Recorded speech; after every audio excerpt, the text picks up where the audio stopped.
Misteri sujud para malaikat dan hakikat keengganan iblis dalam cahaya ma'rifatullah.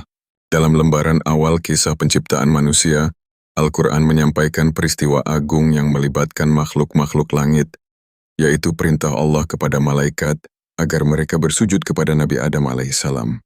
Sebuah peristiwa yang menjadi pelajaran mendalam tentang ketaatan, kesombongan, dan kedudukan makhluk di hadapan Sang Pencipta. Allah Subhanahu wa Ta'ala berfirman dalam surat Al-Baqarah ayat 34, "Dan ingatlah ketika kami berfirman kepada para malaikat, sujudlah kalian kepada Adam, maka mereka pun sujud kecuali iblis. Ia enggan dan takabur, dan adalah ia termasuk golongan orang-orang kafir." Kalimat perintah tersebut secara tekstual ditujukan kepada para malaikat, namun dalam eksekusinya melibatkan pula iblis yang ternyata membangkang dan tidak mau bersujud. Maka muncul pertanyaan yang sangat penting dalam pembahasan ini, mengapa iblis yang bukan dari golongan malaikat ikut diperintahkan untuk bersujud, dan mengapa ia menerima konsekuensi atas penolakannya? Secara zahir, Al-Quran menjelaskan bahwa iblis adalah dari kalangan jin, sebagaimana tercantum dalam surat Al-Kahfi ayat 50. Ia adalah dari golongan jin, maka ia mendurhakai perintah Tuhannya. Ayat ini menegaskan bahwa iblis bukan dari malaikat, melainkan dari kalangan jin. Namun bagaimana ia berada di tengah-tengah malaikat dan mendapat perintah yang sejatinya ditujukan kepada mereka? Para mufasir besar seperti Ibnu Katsir, Al-Qurtubi, dan At-Tabari menjelaskan bahwa iblis meskipun berasal dari jin, ia telah lama beribadah bersama para malaikat karena kesalehannya di masa lampau. Ia diangkat ke langit dan dimuliakan di antara para malaikat. Maka ketika perintah Allah datang kepada para malaikat untuk bersujud kepada Adam alaihissalam, iblis yang hadir di tengah-tengah mereka ikut terkena perintah tersebut secara iltizam, terlibat secara implisit karena berada dalam majelis perintah. Imam Al-Qurtubi dalam Al-Jami' li Ahkam Al-Quran menjelaskan bahwa iltizam ini bermakna bahwa iblis terikat oleh perintah karena kedudukannya yang berbarengan dengan para malaikat saat itu. Meskipun ia bukan dari jenis malaikat, namun karena ia menjadi bagian dari kelompok yang diperintahkan, maka ia turut terkena beban syariat yang sama. Ini serupa dengan perintah umum dalam satu majelis, di mana semua yang mendengar perintah dan berada dalam konteksnya, secara otomatis ikut terikat dengan kewajiban tersebut.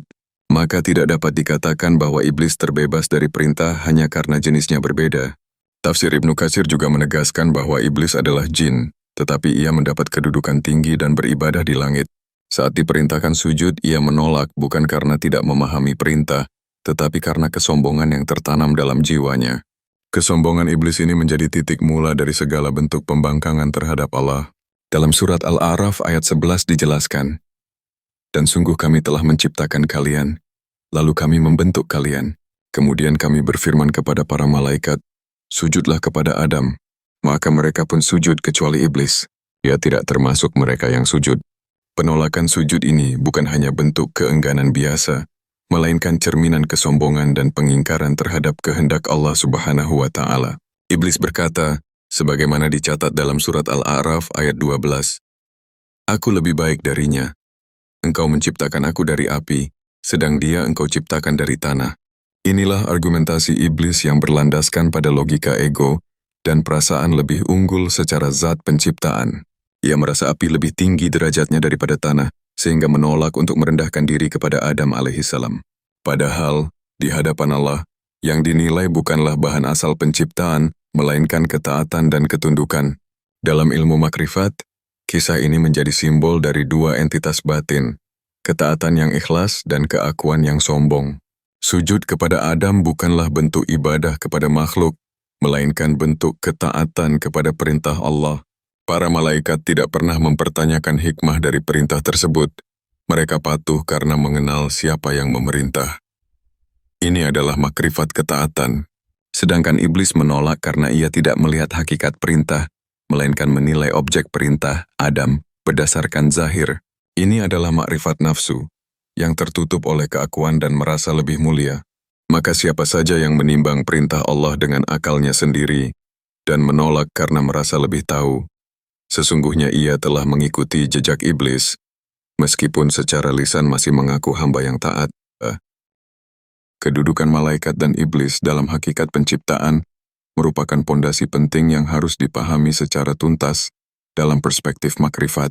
Malaikat adalah makhluk yang diciptakan dari cahaya, sebagaimana sabda Nabi Muhammad Shallallahu Alaihi Wasallam yang diriwayatkan oleh Imam Muslim dalam Syahih Muslim.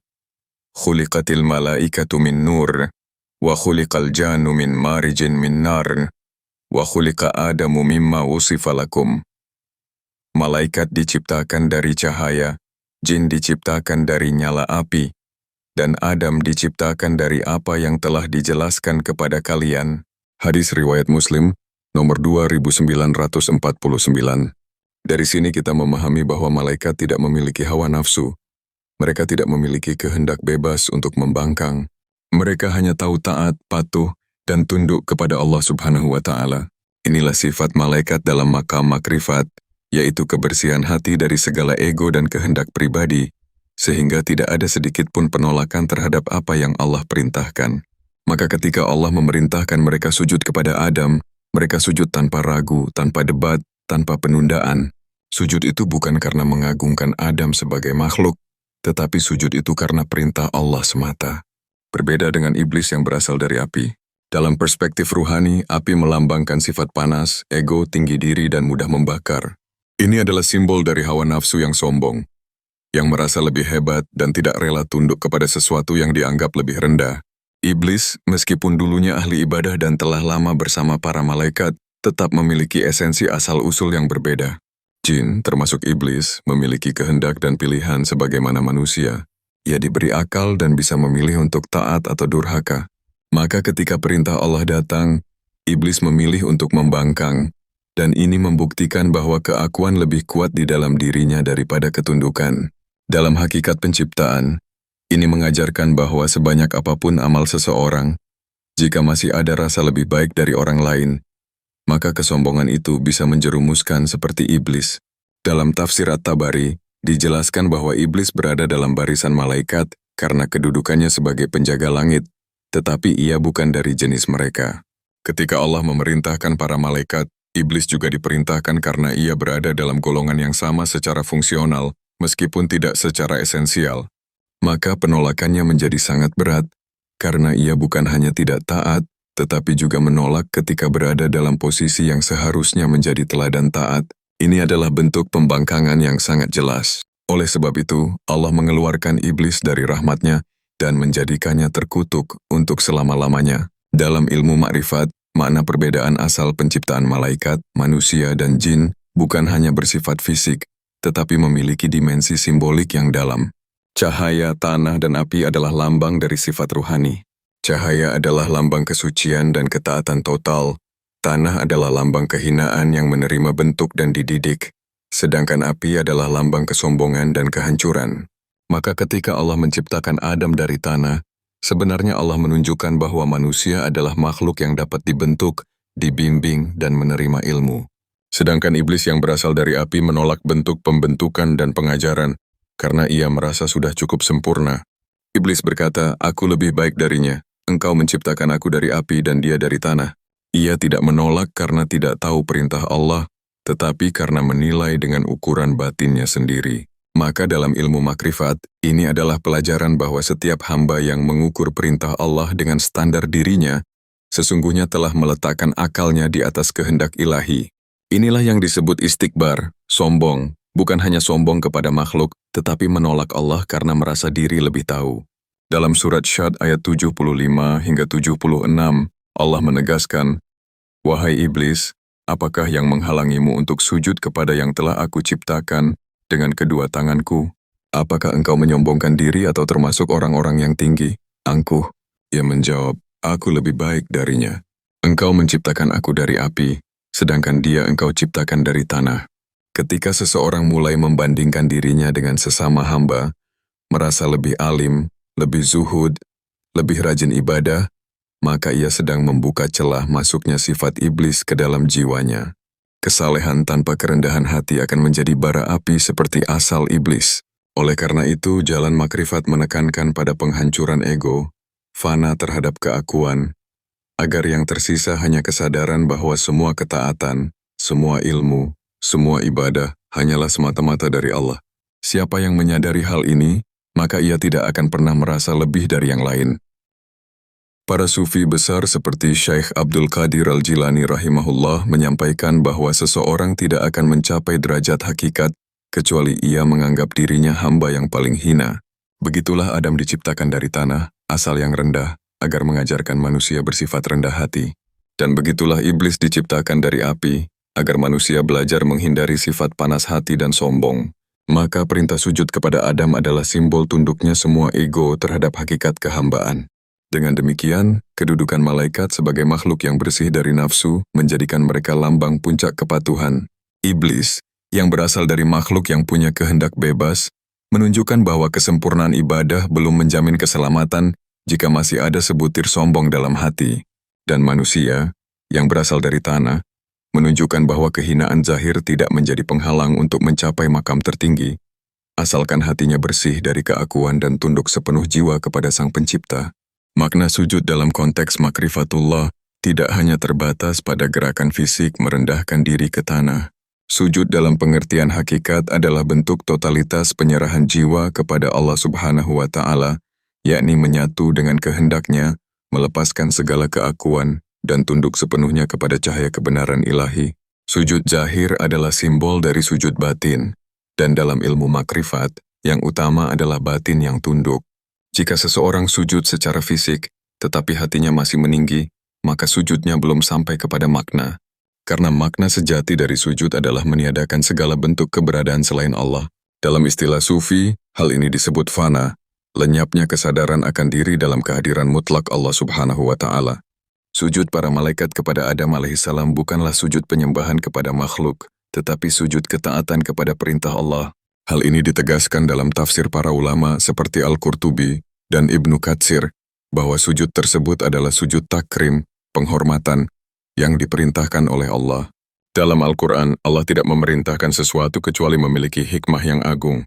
Dalam surat Al-Hijr ayat 28 dan 29 Allah berfirman, "Dan ingatlah ketika Tuhanmu berfirman kepada para malaikat, sesungguhnya aku akan menciptakan manusia dari tanah liat kering yang berasal dari lumpur hitam yang diberi bentuk. Maka apabila aku telah menyempurnakannya dan meniupkan ke dalamnya roh ciptaanku, maka tunduklah kamu kepadanya dengan bersujud." Perintah sujud ini datang setelah Allah menyempurnakan penciptaan dan meniupkan ruhnya ke dalam Adam, yang menjadi simbol kebesaran manusia sebagai ciptaan yang memikul amanah ilahiyah.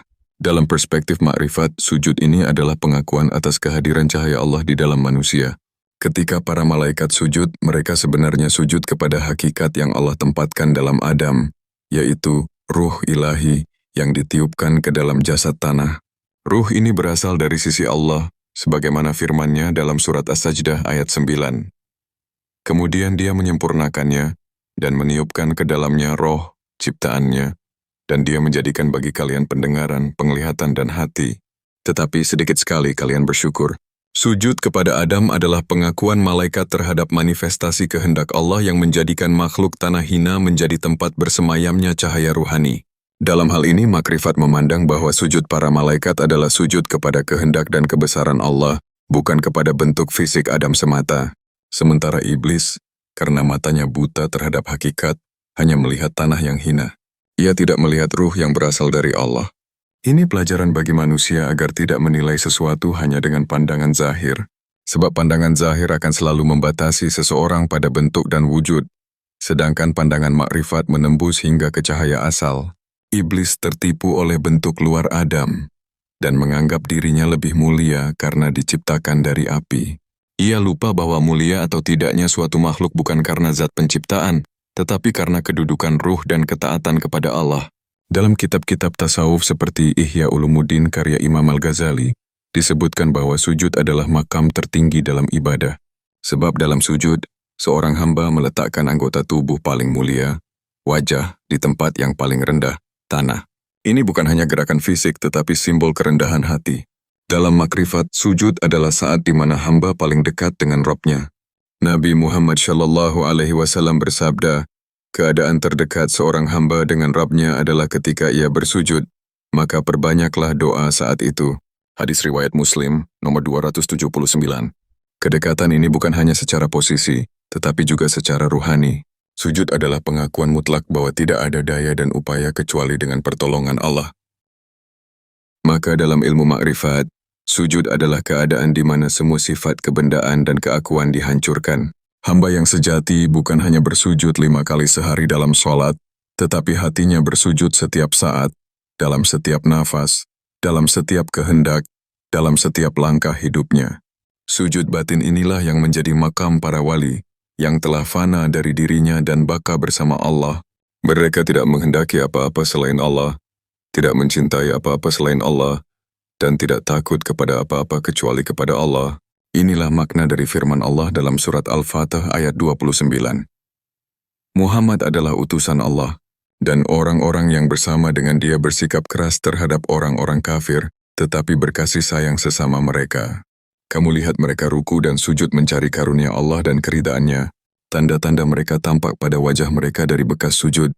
Bekas sujud yang dimaksud bukan hanya bekas fisik, tetapi bekas ruhani, yakni sifat-sifat rendah hati, lemah lembut, dan tunduk kepada Allah yang membekas dalam perilaku dan wajah batin seorang hamba.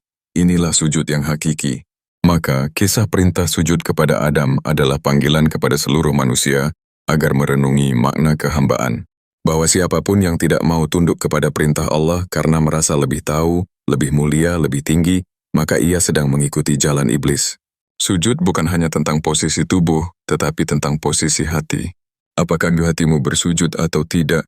Itulah yang menjadi ukuran di sisi Allah Subhanahu wa Ta'ala.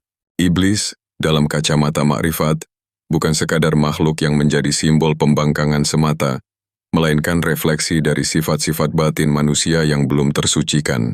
Ia adalah cerminan dari ego yang menolak tunduk kepada perintah Allah karena merasa memiliki kedudukan, ilmu, ibadah, atau keistimewaan tertentu. Maka setiap manusia yang membanggakan amalnya, mengandalkan logikanya melebihi nash-nash wahyu, atau merasa lebih tinggi dari yang lain karena status lahiriah, sesungguhnya telah membuka pintu untuk sifat iblis bersemayam di dalam dirinya. Iblis tidak kufur karena tidak mengenal Allah. Justru ia mengenal Allah lebih dalam dari sebagian besar manusia. Ia tahu bahwa Allah Maha Kuasa, Maha Perkasa, Maha Bijaksana, tetapi pengetahuannya tidak membuahkan penghambaan. Disinilah rahasia ma'rifatullah yang membedakan antara ilmu yakin dengan hakul yakin. Mengetahui belum tentu menjadi sebab tunduk, bahkan bisa menjadi sebab kesombongan jika tidak diiringi dengan fana dan khudu. Lenyapnya keakuan dan tunduknya hati. Kisah iblis mengajarkan kepada kita bahwa betapapun tinggi derajat ibadah seseorang, jika masih ada sisa keakuan, maka ia belum sampai kepada makam makrifat. Iblis adalah ahli ibadah selama ribuan tahun.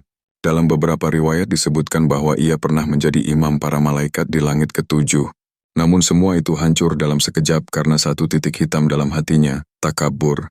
Dalam surat Syad ayat 76, iblis berkata, "Aku lebih baik darinya. Engkau menciptakan aku dari api, sedangkan dia engkau ciptakan dari tanah." Ia menilai kehormatan berdasarkan bahan penciptaan, bukan berdasarkan kehendak Allah. Ia menolak tunduk kepada Adam karena merasa dirinya lebih mulia. Dan disinilah letak kekeliruan fatal. Karena dalam makrifat, kemuliaan tidak terletak pada zat asal, tetapi pada kemurnian jiwa dan tunduknya ruh kepada Allah. Salah satu makam tertinggi dalam jalan makrifat adalah ubudiyah mutlaqah, kehambaan total yang meniadakan kehendak diri di hadapan kehendak Allah. Maka siapapun yang masih mempertahankan kehendaknya, keinginannya, logikanya, atau pendapatnya ketika bertentangan dengan perintah Allah, berarti belum sepenuhnya menjadi hamba. Dalam pandangan zahir, iblis adalah makhluk yang fasik karena menentang perintah. Namun dalam pandangan makrifat, iblis adalah simbol dari nafs yang menolak hancur di hadapan keagungan Allah. Nafsu ini bisa menyelinap dalam bentuk keilmuan, amal, jabatan, bahkan zikir dan ibadah itu sendiri. Maka tidak heran jika para salik, penempuh jalan ruhani, sangat waspada terhadap tipu daya iblis yang halus, karena bisa menyamar dalam bentuk-bentuk ibadah yang terlihat saleh. Makrifat mengajarkan bahwa iblis adalah guru besar dalam satu sisi. Ia menunjukkan jalan-jalan tersembunyi dari pembangkangan, bukan untuk ditiru, tetapi untuk diwaspadai. Ia adalah pelajaran abadi tentang pentingnya membersihkan hati dari semua bentuk kebanggaan. Allah Subhanahu wa Ta'ala berfirman dalam surat Al-A'raf ayat 13, "Maka turunlah kamu dari surga itu, tidak sepatutnya kamu menyombongkan diri di dalamnya. Maka keluarlah, sesungguhnya kamu termasuk orang-orang yang hina." Ini adalah bentuk kehinaan sejati, ketika seseorang terusir dari hadirat Allah karena menolak perintahnya dengan sombong, Maka setiap hamba yang ingin dekat kepada Allah harus membersihkan jiwanya dari segala bentuk takabur, ria, ujub, dan merasa lebih. Para arif billah, ahli makrifat senantiasa berkata, engkau tidak akan melihat wajah Allah dalam cermin hatimu, selama wajah dirimu masih menutupi kaca itu. Artinya, selama aku masih menjadi pusat dalam hidupmu, maka Allah belum menjadi tujuanmu yang sejati. Dan inilah yang dilakukan iblis. Ia berkata, ana khairun minhu. Aku lebih baik darinya. Kalimat ana adalah duri paling tajam dalam jalan makrifat.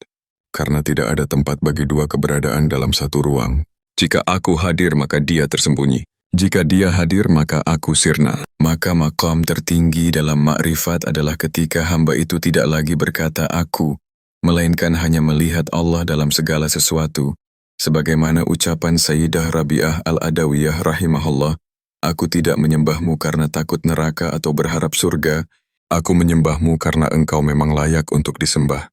Dalam perjalanan sufi, ini disebut dengan maqam ikhlasul hakiki, keikhlasan yang murni. Bukan karena balasan, bukan karena rasa takut, bukan karena surga atau neraka, tetapi semata-mata karena Allah. Jika iblis bersujud dengan ikhlas karena Allah, bukan karena merasa lebih atau kurang dari Adam, maka ia akan tetap berada di makam tertinggi. Namun ia memilih mempertahankan keakuannya. Maka barang siapa yang mempertahankan dirinya, ia akan terusir dari hadiratnya. Dan siapapun yang menghancurkan dirinya, ia akan dibangkitkan dengan cahayanya. Dalam hakikat makrifat, manusia bukan sekadar makhluk biologis yang hidup di bumi, tetapi ia adalah cerminan dari seluruh rahasia alam semesta, tempat Allah memperlihatkan keagungan dan sifat-sifatnya. Inilah yang disebut sebagai khalifah fil ard, pemegang amanah ilahiyah di muka bumi. Ketika Allah berfirman kepada para malaikat, sebagaimana dalam surat Al-Baqarah ayat 30, ingatlah ketika Tuhanmu berfirman kepada para malaikat, sesungguhnya aku hendak menjadikan khalifah di bumi. Batamne. Mereka berkata, mengapa engkau hendak menjadikan di bumi itu orang yang akan membuat kerusakan padanya dan menumpahkan darah, padahal kami senantiasa bertasbih dengan memuji engkau dan menyucikan namamu. Dan dia berfirman, sesungguhnya aku mengetahui apa yang tidak kalian ketahui. Maka peran manusia sebagai khalifah adalah satu amanah agung yang tidak diberikan kepada malaikat maupun jin. Dalam surat Al-Ahzab ayat 72, Allah Subhanahu wa Ta'ala berfirman, sesungguhnya kami telah menawarkan amanah kepada langit, bumi, dan gunung-gunung, maka semuanya enggan untuk memikul amanah itu, dan mereka khawatir akan mengkhianatinya. Namun manusia menyanggupinya. Sesungguhnya manusia itu sangat zalim dan sangat bodoh. Amanah yang dimaksud adalah amanah keesaan, makrifatullah, pengenalan dan penyaksian terhadap Allah. Maka manusia memikul tanggung jawab besar yang tidak sanggup dipikul oleh makhluk lain. Disinilah kemuliaan manusia berada, namun juga disinilah letak bahaya yang besar. Karena jika ia menyia-nyiakan amanah ini, maka ia lebih rendah dari binatang. Tetapi jika ia memikulnya dengan benar, maka ia lebih tinggi dari para malaikat. Dalam makrifat, khalifah bukanlah jabatan duniawi, ia adalah makam ruhani. Seorang hamba yang mengenal Allah, menyadari keberadaannya sebagai milik Allah, dan bertindak atas dasar kehendaknya, maka ia adalah khalifah meskipun tidak memiliki kekuasaan lahiriah. Dan sebaliknya, siapapun yang tidak mengenal Allah dan hanya mengikuti nafsu, maka ia bukan khalifah meskipun ia berkuasa atas dunia. Karena kekhalifahan sejati bukan pada kekuatan, tetapi pada pengembangan amanah tauhid dan penyaksian terhadap Allah dalam setiap hela napas. Adam alaihissalam diciptakan dari tanah agar ia merendah dan belajar, ditiupkan ke dalamnya ruh dari Allah agar ia mulia dan mengenal, diberikan ilmu oleh Allah agar ia membimbing, diperintahkan malaikat untuk bersujud kepadanya agar ia sadar bahwa seluruh alam tunduk kepada ruh ketuhanan dalam dirinya, dan diturunkan ke bumi agar ia menjalankan amanah dengan penuh tanggung jawab. Maka manusia dalam makrifat adalah tempat bertemunya dua kutub, kehinaan tanah dan keagungan ruh. Siapa yang larut dalam tanah, ia menjadi hamba dunia. Siapa yang menyatu dengan ruh, ia menjadi wali Allah. Maqam insan kamil dalam pandangan para arifin adalah manusia yang telah mencapai kesempurnaan makrifat, yang mengenal Allah bukan hanya dengan akalnya, tetapi dengan hatinya, batinnya, ruhnya, dan seluruh keberadaannya. Mereka adalah pewaris para nabi, bukan karena silsilah, tetapi karena pewarisan cahaya. Rasulullah Shallallahu Alaihi Wasallam bersabda, ulama adalah pewaris para nabi. Dalam makrifat, ulama yang dimaksud bukan hanya yang menghafal kitab, tetapi yang telah menyatu dengan kandungan kitab itu dalam kehidupannya. Ia memikul Al-Quran dalam jiwanya, bukan hanya dalam hafalannya. Ia menjadi cermin asma dan sifat Allah di bumi, membimbing makhluk dengan kasih, dan menegakkan keadilan dengan cinta. Inilah manusia dalam makrifat. Khalifah yang mengenal siapa dirinya, dari mana asalnya, untuk apa ia diciptakan, dan kemana ia akan kembali. Ia sadar bahwa semua yang dimilikinya adalah milik Allah. Hartanya, tubuhnya, keluarganya, bahkan ruhnya adalah titipan. Maka ia tidak merasa memiliki apa-apa. Ia hanya menjadi tempat mengalirnya kehendak Allah. Ia tidak menyombongkan diri atas amalnya, karena ia tahu semua berasal dari taufiknya. Ia tidak merasa hina dengan dosanya, karena ia tahu Allah Maha Pengampun dan penerima taubat. Ia berjalan di bumi dengan ringan, karena beban dunia tidak lagi membebani ruhnya. Maka sujud para malaikat kepada Adam adalah pengakuan atas makam ini. Bahwa manusia bukan sekadar makhluk yang makan dan tidur, tetapi makhluk yang menjadi tempat manifestasi cahaya Allah. Sujud itu adalah sujud kepada rahasia ilahi dalam diri manusia. Dan penolakan iblis terhadap sujud ini adalah penolakan terhadap kehendak Allah yang meletakkan cahayanya dalam makhluk yang berasal dari tanah. Maka barang siapa yang melihat manusia hanya dari lahiriahnya, kulitnya, bangsanya, hartanya, status sosialnya, ia belum melihat dengan mata makrifat. Tetapi barang siapa yang melihat bahwa setiap insan adalah potensi cermin Allah, maka ia telah memasuki pintu makrifat. Dari kisah agung yang Allah bentangkan dalam lembaran wahyunya tentang perintah sujud kepada Adam dan penolakan iblis, tersingkaplah lautan makrifat yang dalam bagi para penempuh jalan ruhani. Sujud bukanlah sekadar tunduk badan, melainkan tunduknya ruh dan fananya kehendak kepada kehendak Allah. Malaikat tunduk karena tiada keakuan dalam dirinya. Iblis menolak karena ada api keakuan yang membara. Adam menerima amanah karena ia adalah manifestasi dari ruh ilahi yang diberi ilmu, kehinaan tanah, dan keagungan cahaya, menjadikannya simbol sempurna dari perjalanan ruh yang mencari Allah. Maka dalam diri setiap manusia terdapat potensi untuk menjadi seperti malaikat yang taat mutlak, seperti iblis yang menolak karena ego, dan seperti Adam yang jatuh lalu bangkit karena taubat dan kembali kepada Allah. Semua kisah ini bukan dongeng masa lalu, tetapi peta ruhani yang harus direnungi oleh setiap jiwa. Barang siapa yang menolak perintah Allah dengan dalih merasa lebih pandai, lebih layak, atau lebih tinggi, maka ia sedang mengulang kesalahan iblis. Dan barang siapa yang menerima kehinaan dirinya, mengakui kelemahan, lalu sujud dengan penuh kerendahan, maka ia telah meniti jalan para nabi. Jalan makrifat bukanlah jalan yang mulus. Ia dipenuhi dengan pengenalan terhadap diri, pengakuan terhadap kelemahan, kehancuran ego, dan penyaksian terhadap Allah dalam setiap hembusan napas. Ia bukan sekadar ilmu di lisan atau hafalan dalam dada, tetapi kesadaran batin yang menghancurkan segala bentuk aku, agar yang tersisa hanya Dia. Inilah makam orang-orang yang telah sujud, tidak hanya dengan dahi, tetapi dengan jiwanya, hatinya, dan seluruh keberadaannya. Semoga Allah Subhanahu wa Ta'ala menjadikan kita hamba-hamba yang tunduk, yang bersujud karena cinta, bukan karena takut atau pamrih. Semoga kita dijauhkan dari sifat iblis, sekecil apapun bentuknya dalam hati kita, dan didekatkan kepada sifat Adam yang menerima amanah, jatuh, lalu kembali dengan taubat dan rindu kepadanya. Semoga kita menjadi khalifah yang benar, yang mengenal siapa dirinya, dan mengembalikan seluruh amanah kepada pemiliknya. Allahumma arinal haqqa haqqan warzuqna ittiba'ahu, wa arinal batila batilan warzuqna ijtinabah. Ya Allah, tunjukkanlah kepada kami kebenaran sebagai kebenaran, dan berilah kami kekuatan untuk mengikutinya, serta tunjukkanlah kepada kami kebatilan sebagai kebatilan, dan berilah kami kemampuan untuk menjauhinya. Amin ya Rabbal Alamin.